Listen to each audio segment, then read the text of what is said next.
بسم الله الرحمن الرحيم الحمد لله رب العالمين والصلاة والسلام على أشرف الأنبياء والمرسلين نبينا محمد وعلى آله وأصحابه أجمعين أما بعد فأعوذ بالله من الشيطان الرجيم بسم الله الرحمن الرحيم والعاديات ضبحا فالموريات قدحا فالمغيرات صبحا فأثرن به نقعا فوسطن به جمعا إن الإنسان لربه لكنود وإنه على ذلك لشهيد وإنه لحب الخير لشديد أفلا يعلم إذا بعثر ما في القبور وحصل ما في الصدور إن ربهم بهم يومئذ لخبير. Allah subhanahu wa ta'ala revealed the surah to Rasulullah sallallahu alayhi wa sallam. According to majority of the Mufassirin in Makkah Mukarramah, there is also a difference of opinion that it was possible the surah was revealed to Rasulullah sallallahu alayhi wa sallam in Medina Munawwara after he made hijrah. We made mention last week that Allah subhanahu wa ta'ala takes 5 qasams, 5 oaths. And the Arabs at that time, they used to have horses. It was a passion for the Arabs to rear and breed these horses. Allah subhanahu wa ta'ala takes 5 qasams, 5 oaths in this portion of the Quran, taking an oath, looking at the horse, how the horse is willing and running as it is panting and is going out of breath. Its hooves are hitting onto the rocks, kind of making fire come into existence, and is willing to penetrate and go into the army in the early portion of the morning, making a dust cloud come up, and it's giving itself and putting itself in the midst of the enemy, where the arrows are coming, where spears are coming, and swords are being cut and cutting this horse. But this horse is being obedient and fulfilling what the rider is saying to the horse in moving this horse forward. Why this horse is so obedient? Why this horse is so willing to give its life? Because this horse gets dry grass from the owner of this horse. He gives him dry grass to eat. And look at the amount of gratitude that because the owner of this horse gives him dry grass, the horse is willing to fulfill the command of the rider. Innal insan, after taking 5 oaths, Allah subhanahu wa ta'ala complains about this human being and states, Innal insana li rabbihi lakanud. This insan, verily he is very ungrateful. Lakanud, Allah uses the word kanud. Normally in Arabic they use the word kafur, which is a word to show ingratitude, and a person that is not showing enough shukr and not showing that amount of gratefulness to the bounty of Allah. So here Allah, you change the word and put the word kanud. Hasan Basri rahimahullah states, it is a person who counts the calamities that befalls him. Instead of counting the good qualities and the good blessings that comes to him, he counts the evil and the calamities that comes to such a person, and he forgets the favors of Allah subhanahu wa ta'ala. Other Mufassirin state is when a person, he forgets, he looks at the bounty itself, but he forgets the one that is giving him the bounty, who is Allah subhanahu wa ta'ala. Imam Tirmidhi rahimahullah said that he looks at the bounty and not the person who gives, who is Allah subhanahu wa ta'ala. He gives this explanation. And others state that when a person gets the bounty, he utilizes the bounty in the disobedience of Allah subhanahu wa ta'ala. This is also the possibility of one of the meanings of kanud. And this insan, when he looks around the animal and the animal kingdom that Allah subhanahu wa ta'ala has created, this animal kingdom is so loyal to their owners. You know, there is a story in Tokyo, in Japan, there is a statue. In current times, there's a statue there. Those that have been, you will be able to identify, of a dog. This dog's name is Hachiko. This dog was loyal to its owner, who was the professor in a university in 1925.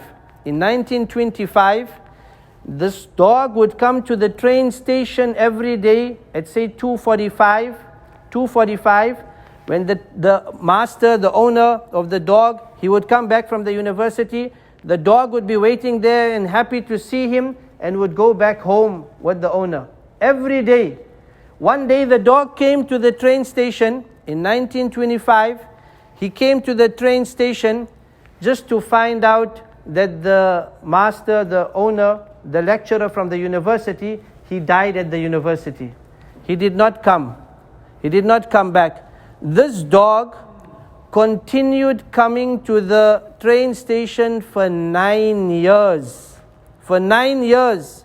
From 1925 to 1934, every day this dog would come to the train station. Where is my master? Where is my master? Look at the loyalty. Look at the loyalty of this horse, which Allah subhanahu wa ta'ala speaks about.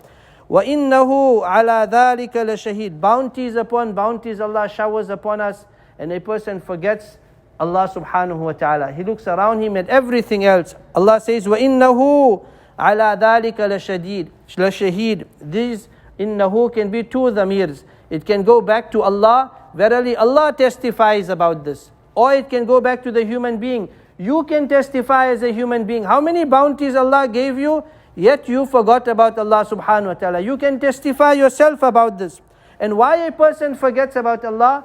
وَإِنَّهُ لِحُبِّ الْخَيْرِ لَشَدِيدٌ. The reason why he forgets of the bounty of Allah subhanahu wa ta'ala and looking at Allah, because his love for al-khair. In this ayat of the Quran, al-khair in this verse is in reference to money, in reference to wealth. Allah used the word al-khair, goodness, in the sense of money. Sometimes money can be in the sense of many words Allah subhanahu wa ta'ala has utilized in the Quran. In this specific place, Allah subhanahu wa ta'ala stated, وَإِنَّهُ لِحُبِّ الْخَيْرِ. Al-khair, that his love for al-khair, his love for wealth. The Mufassirin have said here, al-khair is wealth. His love for goodness, which is wealth, la-shadid, is very intense. And this intense love for his wealth makes him forget about who is Allah subhanahu wa ta'ala. So not to forget that the reality is we all need money. But we need, and it is farad for a person to earn that amount of money and wealth to fulfill his basic needs. But more than that, and to have greed and to go to the next level, this is where it becomes a problem in Islam, where a person, he goes so much and he becomes so devoted, and so much of his life and his time is devoted to earning wealth, that he becomes oblivious and he forgets about Allah subhanahu wa ta'ala. Then Allah subhanahu wa ta'ala now turns the attention of this human being from dunya towards akhirat. أَفَلَا يَعْلَمُ إِذَا بُعْثِرَ مَا فِي الْقُبُورِ. Doesn't he know, doesn't this insan know that what is contained in the graves will be overturned? That means the things of the grave will come out as a reality in front of him. وَحُصِّلَ مَا فِي الصُّدُورِ. And whatever is contained in the chest, whatever was inside here, it will be exposed. Because now when a man stands in front of Allah, first will be the grave, and then he will stand in front of Allah. And whatever was inside here, he can lie to someone and say, I'm doing it for Allah. But reality, what is hidden in his heart, this Allah subhanahu wa ta'ala knows. And Allah will open the heart, and whatever is in the heart will come out as a reality. إِنَّ رَبَّهُمْ بِهِمْ يَوْمَئِذٍ لَخَبِيرٌ. On that day, surely Allah subhanahu wa ta'ala on that day will be fully aware of them. Allah subhanahu wa ta'ala is fully knowledgeable and informed of every aspect that took place on this earth. The main objective of this surah, which Allah subhanahu wa ta'ala revealed to Rasulullah sallallahu alayhi wa sallam, is that a person should live his life on this earth understanding that Allah is the one that gives the bounty. Allah is giving the bounty. Every bounty that we get is from Allah. And to be grateful to the bounties of Allah subhanahu wa ta'ala. And the second aspect is that a person should earn his sustenance to the level that he needs it for the necessity of his life, and not to make it the primary objective of his life, that he becomes so